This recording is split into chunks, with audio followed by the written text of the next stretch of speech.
Hello मेरे प्यारे दोस्तों, स्वागत है आप सभी का यस कहानी 369 में। तो चलिए आज की कहानी करते हैं शुरू। रात के खाने के बाद माँ अपने कमरे में सोने चली गई। रिंकी रसोई घर में मजे बर्तन पोंछ कर रख रही थी। उसके पीछे रसोई घर के दरवाजे पर खड़े मनोज ने पूछा, एक कॉफी मिलेगी? जी, वह इतना ही कह पाई, अपने ही कमरे में कॉफी ले जाते हुए। आज रिंकी के कदम नहीं उठ पा रहे थे। उसने सिर पर पल्ला रखे पल्ले का घूंघट निकाला और कमरे में हिचकिचाते हुए प्रवेश किया। मेज पर कॉफी का कप रखा। मनोज आहट पाकर पलंग पर से उठकर बैठ गए। रिंकी कमरे से बाहर जाने के लिए मुड़ी। मनोज का स्वर सुनाई दिया, सुनो, सामान बांध लो, मैं तुम्हें और माँ को लेकर अमेरिका ले जाने के लिए आया हूँ। उसे अपने कानों पर विश्वास नहीं हुआ। रिंकी ने बिना मुड़े घूंघट से मनोज की ओर देखना चाहा तो पैर ही नहीं दिखे। वह कमरे से बाहर निकल गई। उसने रसोई घर में जाकर काम समेटा, वहीं दरी बिछाई और सो गई। सुबह माँ ने चूल्हे पर मनोज की पसंद की कड़ी उड़द की दाल बनाई और उसका बेटा मनोज 1 साल बाद अमेरिका से आया था। मनोज माँ के पास बैठ बातें कर रहे थे, लेकिन उसका ध्यान रिंकी की ओर ही था। मनोज ने कहा, माँ, घर में गैस है, फिर भी आप चूल्हे पर रोटी बना रही हो। माँ बोली, बेटा, तू चूल्हे पर बना भोजन खाकर ही बड़ा हुआ है। और कहने लगी कि रिंकी बहू भी चूल्हे पर रोटी बना लेती है, मेरा बहुत ध्यान रखती है, मुझे कोई काम नहीं करने देती, यह अच्छे स्वभाव की है। माँ तवे पर मक्का की रोटी पलटते हुए दुआएं देते हुए बोली, भगवान ऐसी बहू सबको दे। माँ रिंकी की तारीफ किए जा रही थी। मनोज ने देखा कि रिंकी बरामदे में आ रही धूप में सूखने के लिए गीले कपड़े फैला रही थी। उस समय भी उसने घूंघट निकाल रखा था। उसे याद आया कि कल शाम जब वह बिना किसी सूचना के घर आया था, माँ के साथ बरामदे में गेहूं गिर रही। रिंकी ने उसे देखते ही घूंघट कर लिया और अंदर चली गई। यह देखकर माँ हंस दी। लगता है मनोज, तुझे रिंकी बहू पहचान नहीं पाई। माँ ने मनोज को भोजन परोसा और मनुहार कर खिलाती रही। रिंकी रसोई के दरवाजे की ओर में खड़ी होकर माँ बेटे की बातें सुनती रही। उसे महसूस हुआ कि माँ अपने बेटे मनोज को कितना लाड करती है। उसे तो पता भी नहीं कि माँ का प्यार क्या होता है। वह 2 साल की थी तभी न जाने किस बीमारी से उसकी माँ की मृत्यु हो गई। घर के लोगों ने पिता रामलाल का दूसरा विवाह कर दिया। रिंकी अपनी शादी पूर्व की यादों के सिलसिले के बीच घर के काम निपटाने लगी। बुआ विधवा व बे औलाद थी। बुआ का ससुराल रामलाल के घर के पास के मोहल्ले में ही था। बुआ ने नई माँ का व्यवहार देख उसे अपने पास रखने की बात भाई के सामने रखी। मानो सभी जैसे इस बात के लिए तैयारी ही बैठे थे। बुआ ने उसे गोद ले लिया और नाम दिया रिंकी। साले रंग आकर्षक नयन नक्श की रिंकी देखते ही देखते कब बड़ी हो गई पता ही नहीं चला। अब वह बीए पास कर चुकी थी। बुआ ने उसे हर साल गर्मियों की छुट्टियों में कुकिंग, डांस, सिलाई, कढ़ाई, मेहंदी लगाने के जैसे कामों का प्रशिक्षण दिलवाया। बुआ का मानना था कि शादी के बाद ससुराल वाले अपनी बहू से नौकरी करवाएं, यह जरूरी नहीं है। कई बार परिस्थितियां अनुकूल हो तो विवाह के बाद नौकरी छोड़नी भी पड़ती है। इसलिए लड़की को घर गृहस्थी चलाने में समझदार व होशियार होना चाहिए। रिंकी को वह दिन याद है जब पिताजी रामलाल बुआ के पास आए थे। पिता ने बताया कि उनके मित्र रविकांत जी अपने बेटे मनोज का रिश्ता रिंकी से करना चाहते हैं। मनोज इंजीनियर है, वह अमेरिका में उसकी जॉब लगी है। बुआ को क्या चाहिए था? समान आर्थिक स्थिति वाले परिवार का गौरव का साथी है, इंजीनियर वर। मनोज के बारे में सुन बुआ तुरंत राजी हो गई। बुआ ने रिंकी से पूछना चाहा तो वह पहले शर्मा गई, फिर बोली, आप और पिताजी जो करेंगे मेरे लिए अच्छा ही करेंगे। यह सुनकर बुआ रिंकी पर निहाल हो गई। लड़का लड़की देखने दिखाने की बात पर रविकांत जी ने स्पष्ट मना कर दिया। वह बोले, मनोज मेरा बेटा है, न उसके लिए गुणवान बहू ले जा रहा हूँ। वह मेरी कोई बात टाल नहीं सकता। वह अमेरिका से आ रहा है, पहले मुहूर्त में विवाह होगा। रिंकी बहुत खुश थी। इसी कस्बे में उसकी शादी हो रही है, इसलिए वह बुआ का भी ख्याल रख पाएगी। तभी माँ का स्वर सुनाई दिया तो वह अतीत से बाहर निकल गई। रिंकी बेटा, थाली परोस कर ले आओ, हम दोनों को ही खाना है। हाँ माँ, अभी आई।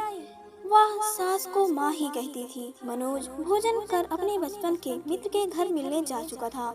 माँ ने अपने रिश्तेदारों के को लाडले के आने की सूचना दी। शाम होते होते सगे संबंधी व मित्र पहुँचने लगे। देर रात तक रिंकी सबके लिए चाय नाश्ता भोजन की व्यवस्था करती रही। बीच बीच में आकर माँ हाथ बटाती रही। माँ हर एक के सामने बहू रिंकी की प्रशंसा करती नहीं थक रही थी। सब मेहमानों के जाने के बाद मनोज पलंग पर लेट गया। उसे याद आया कि पिछली बार पिताजी की मृत्यु का समाचार पाकर यहाँ आया था, तब रिश्तेदारों से घर भर गया था। तब वह रिंकी से कोई मन की बात नहीं कर पाया था। 3 कमरे के घर में यह कमरा कभी उसका था। मनोज का ध्यान कमरे की ताक में रखे रिंकी के फोटो पर गया। उसकी नजर ठहर गई। मुस्कुराती रिंकी, बीएड कॉलेज की पोशाक में रिंकी, बीएड कॉलेज में प्रथम पुरस्कार लेती रिंकी और न जाने किन किन अवसरों की तस्वीरें मनोज को आज रिंकी बेहद खूबसूरत दिख रही थी। मनोज को पिताजी याद आ गए। उन्होंने ही रिंकी को बीएड चयन परीक्षा की तैयारी करने को कहा था। सोचते हुए पिता की याद में उसकी आंखें नम हो गई। पिताजी ने ही उसे पत्र लिखकर रिंकी के बीएड के चयन का समाचार दिया था। वह ईमेल के जमाने में भी पत्र लिखने में विश्वास रखते थे। आज वे पत्र ही उसकी संपत्ति है। पिताजी के स्वर्ग सिधारने के बाद रिंकी ने पत्र लिखकर भेजना शुरू किया। मनोज को आज भी वह दिन याद है जब रिंकी ने पत्र में लिखा था कि वह माँ के कहने पर पत्र लिख रही है। अंग्रेजी में लिखे पत्र को वह देखता ही रह गया था। मोतियों से अक्षर थे। उम्मीद नहीं थी कि रिंकी इतनी अच्छी तरह से अंग्रेजी भाषा जानती है। तब से मनोज की आंखों में रिंकी की सूरत बस गई। मन रिंकी से मिलने को बेताब हो गया।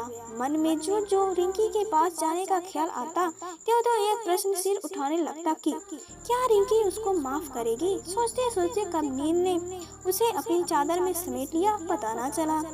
रसोई घर में दरी पर लेटी रिंकी की आंखों से नींद कोसों दूर थी। को याद आ रहा था जब वह दुल्हन बनकर इस घर में आई थी। यहाँ गुजारी विवाहित जीवन की पहली रात नागिन की तरह आज भी डसती है। उस रात घूंघट के आड़ से उसने देखा कि मनोज कमरे में आ चुके हैं। रिंकी ने पलंग से उठकर मनोज के पैर छुए। अरे रे, ऐसा ना करो, मनोज ने अपने पैर पीछे करते हुए कहा। आज की दुनिया में महिला पुरुष सब समान है, सबको भगवान ने बनाया है। रिंकी गदगद हो गई थी। तभी मनोज ने रिंकी का घूंघट हटाया। रिंकी नजरें झुकाए है, अपने प्रिय के मुख से कुछ और शब्द सुनने की प्रतीक्षा कर रही थी, लेकिन मनोज सदमे में था। वहाँ के फायदे घूर कर रिंकी को देख रहा था। नो नो, ब्लैक नो कहते हुए पीछे हट गया और दूर पड़ी कुर्सी पर जा बैठा।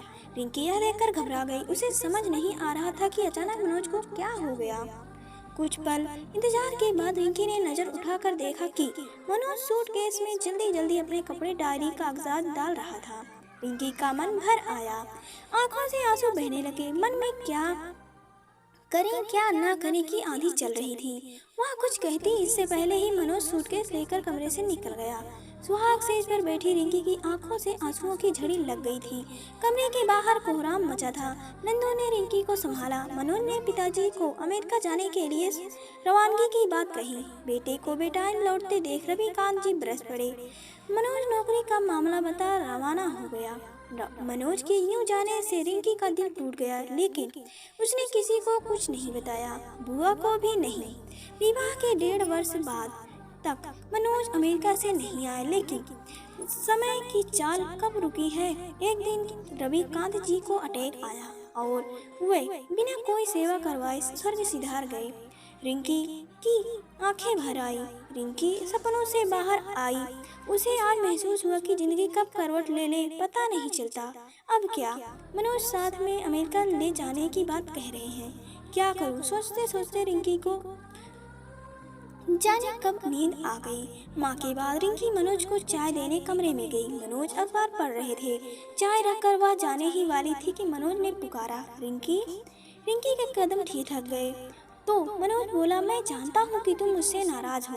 मैं तुमसे माफी मांगता हूँ, मुझे माफ कर दो। मैं रूप रंग में उलझा था, तुम्हारे गुण समय पर नहीं देख पाया। मनोज भावुक हो रहे थे। रिंकी सुबह का भूला शाम को लौट आए तो उसे रिंकी बोली, बस बस, क्या कर रहे हैं आप? रिंकी की आंखों से आंसू बहने लगे। मैं तो कभी आपसे नाराज नहीं थी। कहते हुए रिंकी मनोज के गले लग गई। मनोज भी अपने आंसू रोक नहीं सके। मनोज की माँ ने देखा तो वह भी अपने आंसू पोंछते हुए अपने कमरे में चली गई। कुछ दिनों के बाद मनोज अपनी माँ और रिंकी को लेकर अमेरिका चला गया। आज जाते समय रिंकी के सांवले चेहरे पर एक अजीब सी चमक थी, जिसे देख मनोज खुशी से फूला नहीं समा रहा था। और मेरे प्यारे दोस्तों, कहानी यहीं तक। आप सभी को कहानी कैसी लगी हमें कमेंट करके जरूर बताएं। अगर पसंद आए तो वीडियो को लाइक करें, शेयर करें और चैनल को सब्सक्राइब करें। मिलते हैं अगली कहानी में, तब तक के लिए बाय बाय। और पूरी कहानी सुनने के लिए आप सभी का दिल से धन्यवाद।